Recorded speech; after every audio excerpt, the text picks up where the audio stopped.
If you want to get along in life, you've got to be honest with yourself, honest with your neighbour, and honest with the authorities. And hard work, put hard work into what you do, and do what you want, and do what you like. So I remember the day when young people used to leave school, and they didn't think of getting a job. They used to think of starting a business. And the whole of Main Street, and the whole of Engineers Lane, and the whole of Irish Town was in the hands of young Gibraltarians who started a business. And a lot of the big businesses that there are today, big fortunes today in Gibraltar, were started by young people who had initiative.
"12 million people crossed the frontier into Gibraltar last year, and many of them bought cigarettes and alcohol. Good quality products at good prices always sell, and always have, and not just to tourists. The Stagnettos realised this when they came to Gibraltar from Malta, founding in 1870 what would become one of Gibraltar's best-known brands. In reality, we are Italian, Maltese, Spanish. I've even got Irish blood. This business was started in 1870, and if you think of 1870 as post-Napoleonic wars and changes, when my great-grandfather came to Gibraltar, I think Italy was about 20 years old. So the British influence in the Mediterranean was huge. Everybody travelled by boat. So the Mediterranean was full of ports where ships went in, and I think my family came here, or my great-grandfather came here, because they saw an opportunity in Gibraltar.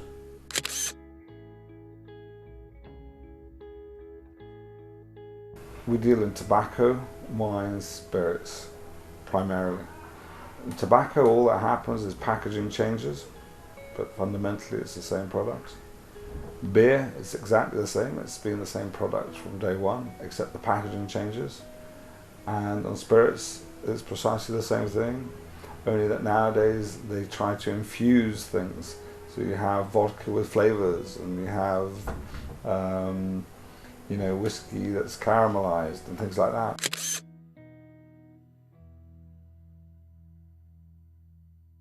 Four directors: Albert, Morris, myself, and my father.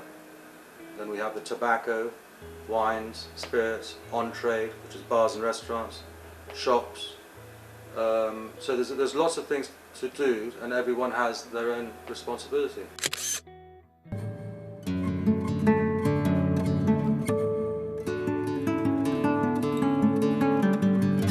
They came from Malta, and I I think there was an uncle of his that was here, and he joined him in the business. In the end, the uncle left, and he carried on.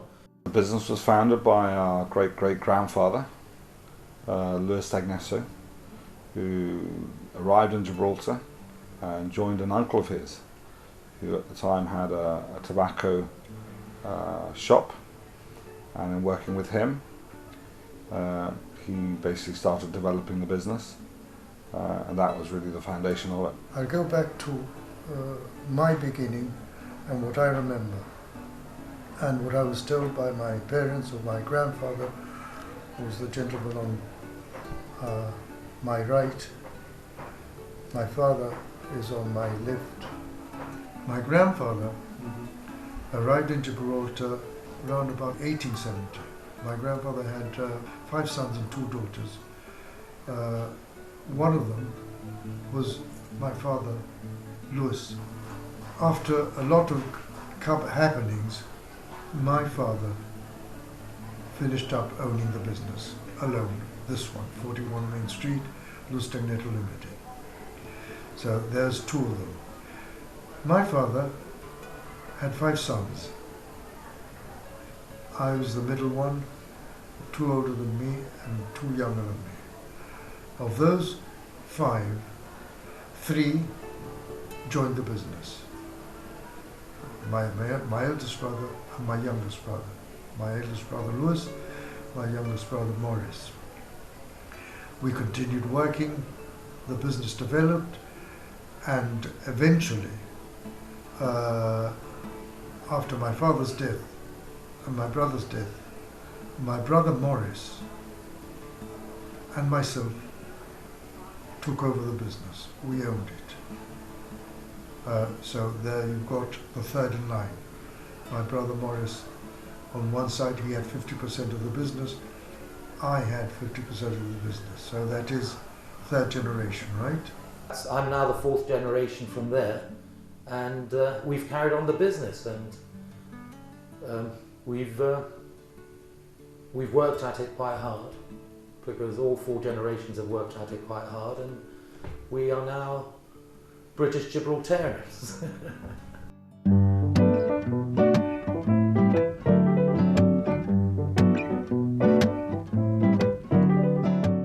We were always in tobacco, more or less, even in 1870. Because in 1870, although cigarettes weren't sold, people used to buy leaf tobacco, which they took home and made their own cigars. In those days, nobody paid tax, nobody paid anything. There were no duties in Gibraltar. The only duties came in later. The only people who paid duty in Gibraltar and contributed to the maintenance of the colony in those days, or the council, or the people who run it, were the people who imported tobacco, wines and spirits and beer. The rest, nobody paid anything. Then at one time, we went into the manufacture of tobacco later on, and we had a tobacco factory.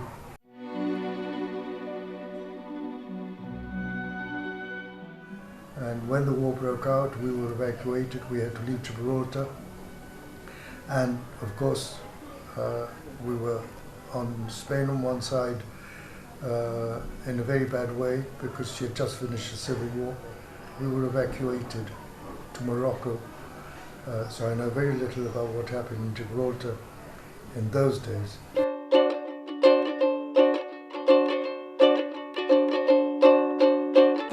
But in 1945 I came back.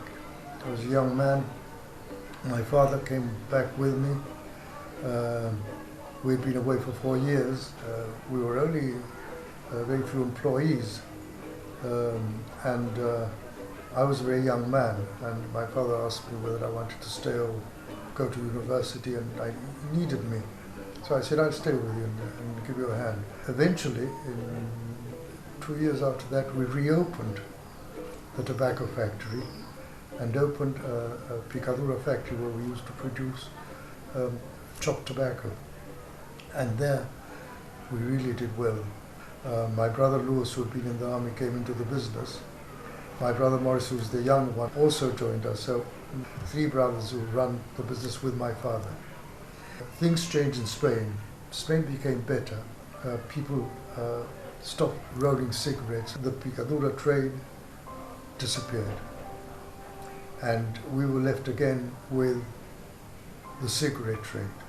And with the cigarette trade, we were number one here. We used to sell most of the cigarettes. Nobody prohibited you of smoking. Young people started smoking from a very young age. Well, there was also a very key moment when we decided, not in my time, but I think in the 1950s or late 50s, when we decided to expand to wines and spirits and beers. Before then, it would have been purely a tobacco company, importers and distributors of tobacco. And now, obviously, wines, spirits is a big part of the business. When we were in tobacco alone, the people who weren't in tobacco, for some unearthly reason, attacked me. And firms who were not in tobacco but in wines and spirits are coming for my business. And that enraged me. That made me very cross. I was loving it because this is what I wanted to do, but I wanted to get a reason. Tremendous competition from the already established firms, and which nearly broke us. But within 3 years, we had 33% of the wine and spirit market in Gibraltar, which is good for us.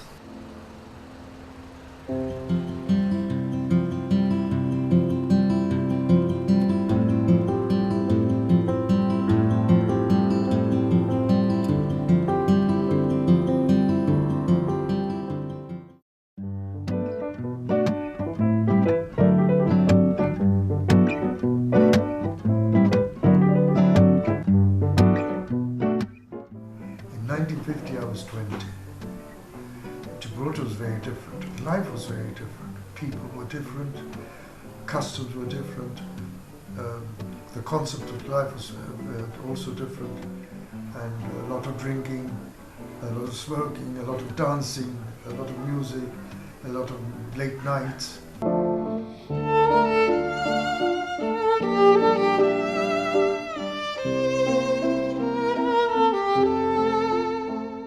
We went through a very bad time during the closure of the frontier. The closure of the frontier was a big mistake by everybody. And of course, business-wise, we weren't doing at all well, because 25,000 people wasn't enough to maintain 25,000 people. And thanks to the British government, who didn't give us any money, but employed a full staff at the dockyard, which earned £30 million a year. And those £30 million a year to people who didn't know where to spend it also kept us going.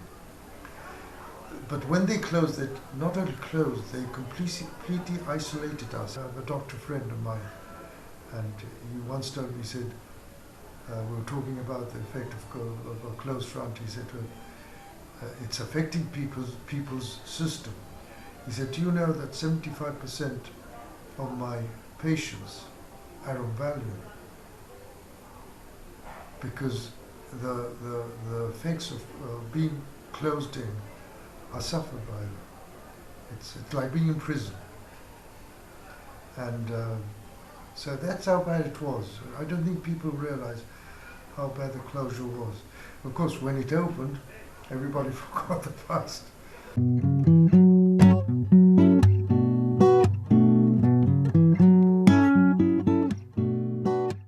1983 was a year of huge change in Gibraltar.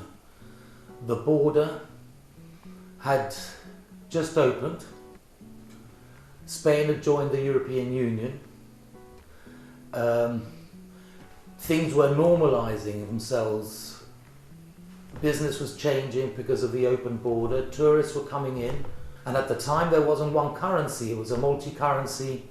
We had to get in tills, we had to get the staff used to working in pesetas, francs, dollars, pounds.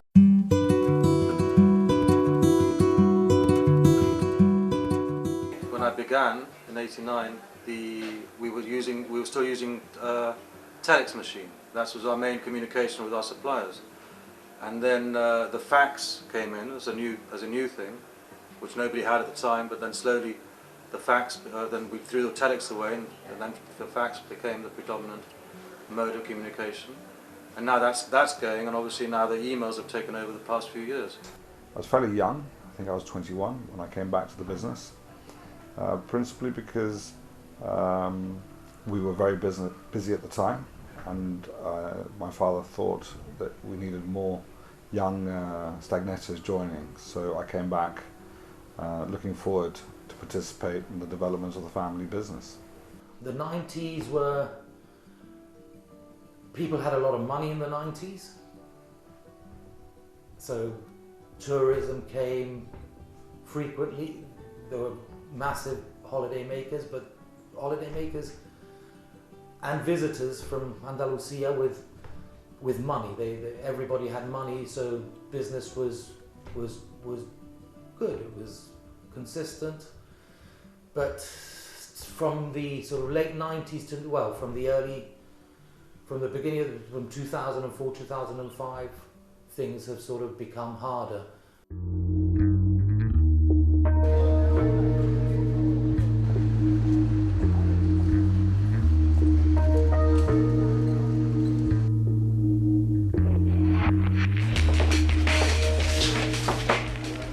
This is the one who stayed, the younger one. Yes. This one landed and left because he didn't. Something happened. He got a fright. Something happened. He said, "Off I go. I'm not staying here." And this one stayed on in 1890. Right. This man was called Salvatore, and the business was in his name till about 1890. Right. Then, when he left with a son. Went to South America, never came back. That was written between 1890 and 1900. Right. But in 1900, the whole thing changed, and he changed it to LEWIS Stagnetto. How much? £3,000? 300? Yes. 315 or? That's right, a year. And there you got the actual. So this is why I know that this was opened in 1904 on the 16th of June. It was already insured, open and insured. And that's right. So that's a good piece of history. Yeah. My grandfather never let his sons go into the tobacco manufacturing business, and he never let them buy a car. Two things. Why? I don't know, he did cars. That in the 1890s or 80s, they had a tobacco factory. They used to produce tobacco. And they started, which of course was all sold to importers and people who used to smuggle it into Spain. But for some other reason, the one of the brothers, I don't know which one, made a mistake and overdid credit or something, pero se arruinaron. They ruined. They came to ruin. So this is why I think that brother, the second one, went in 1990, right. 1890. He went in 1890 because the business had come to ruin. So my grandfather, from what I gather in all people, he found a business completely ruined and started afresh. And so I always say that the business started afresh from then on, from 1900. This is when he started doing business and doing well for himself. So this is where the tobacco comes in. So when my grandfather died, he died in 1933.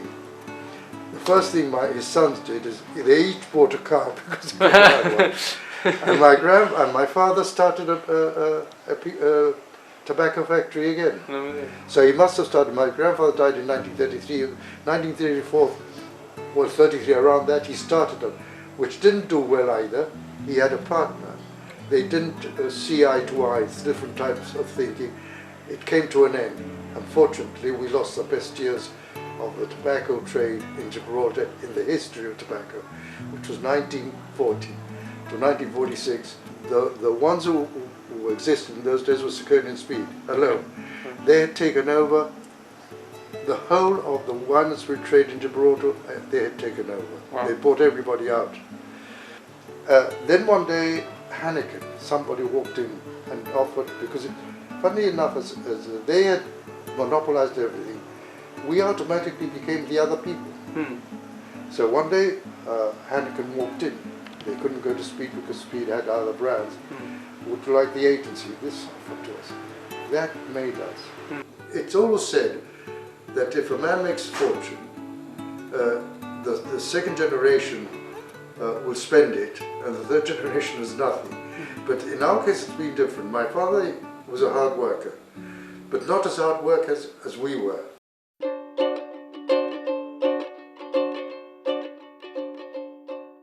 Well, I think it's fair to say that the sales of tobacco is an important commodity in Gibraltar, as is the sale of alcohol. We have many guests. In fact, I think it would be accurate to say we have millions of visitors to Gibraltar who are likely to take a carton after they finish their stay in Gibraltar, or a bottle of wine, or a bottle of whiskey. And of course, there is that wonderful gamut of different products from which to choose from, and that is very much a critical part of the economic activity from which Gibraltar boasts, and which is very important to the Gibraltar economy.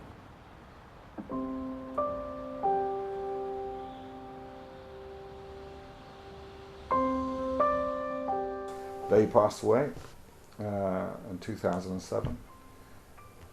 There was a big void for me, very big void for me, because he'd always been here. It was one of those big pillars that have brought the business forwards over many years with his brothers Lewis and Albert. I miss my uncle. You know, I miss family members because you live with them every day.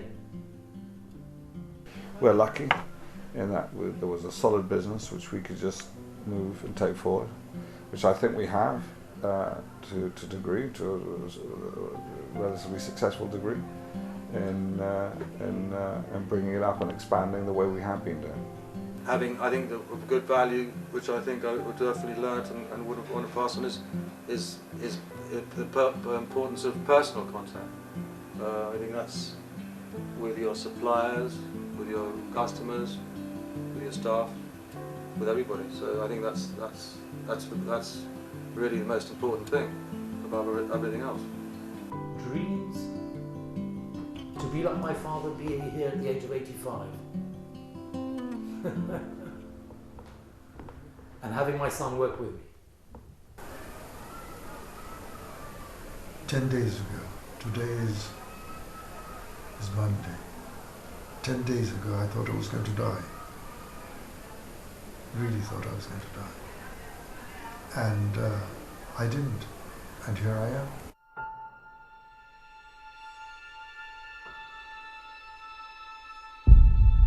It's rarely plain sailing in business. There are always choppy, sometimes stormy waters to navigate. But having crossed the Mediterranean Sea from Malta, the Stagnettos have plotted a course and have stuck to it. Lewis Stagnetto Limited remains a family-run business, and a successful one at that. Join us next week when we take a look at another fascinating story of Gibraltarian business heritage.